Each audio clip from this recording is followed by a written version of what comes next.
သူတတင်လမင်းကြီးစီတို့ခရီးစဉ်သူတဟာဆဆုတတဲ့ရုံကလေးတကောင်ပါတင်းညမှာတော့သူဟာကောင်းကင်ကလက်ပြုံးကြီးကိုကြည့်ပြီးလမင်းကြီးကနေဘတ်ဆိုပဲကိုပျောက်သွားတာလေလို့သိကျင်လာခဲ့တဲ့သူဟာဆက်ကူဖာခိုဟောင်းတွေရောင်စုံစတိကာတွေနဲ့လမင်းကြီးစီကိုသွားဖို့တုံးပြန်လေးတစင်းကိုတိုင်တိဆောက်လိုက်ပါတယ်ငါကိုတိုင်သွားကြည့်မှဖြစ်မယ်လို့သူကဆုံးဖြတ်လိုက်တယ်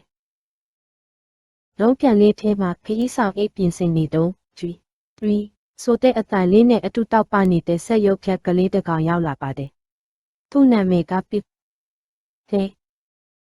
မင်းလမင်းကြီးစီသွားချစ်တာလားငါလမ်းပြပေးမယ်လို့ပစ်ကပြောလိုက်တယ်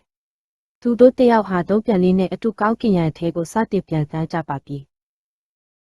ဒေတိုက်ဖြူဖြူတွေကိုကြော်ဖြတ်ပြီးတဲ့နောက်မှာတော့ကောင်းကင်ကြီးကမောင်းသွားပြီးကျယ်လေးတွေကစင်ပွင့်လေးတွေလိုလင်းလဲလာပါတယ်အရန်လာတာပဲလို့သူတကအန်တက်တကြီးရေယူလိုက်တယ်ပစ်ကအဝေးကကဘာမြေကြီးကိုဖြုံပြပြီးကြည့်လိုက်ပါအောင်သူတကဘာကြီးကခြားခြားနေနေတာလို့ရှင်းပြပါတယ်သူတဟာအပြာရောင်လုံးကြီးကဖြည်းဖြည်းချင်းလေပတ်နေတာကိုတွေ့လိုက်ရတယ်လမင်းကြီးကဘဲကိုမထွက်မသွားပါဘူးကဘာကြီးလေပတ်နေလို့နေရောင်ကြောင့်ငါတို့ကမမြင်ရတာပါလို့ပစ်ကလမင်းကြီးအကြောင်းဘဟုတုတတွေပြောပြပါတယ်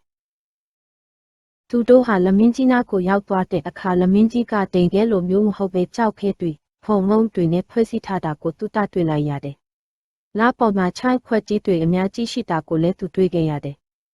။အခုတော့အိမ်ပြန်ချင်းတန်းပြီးလိုပစ်ကပြောလိုက်တယ်။သူတို့တယောက်ကဘာမြေကြီးစီကိုအတူတူပျော်ပျော်ပါးပါးပြန်ဆင်းလာခဲ့ကြပါတယ်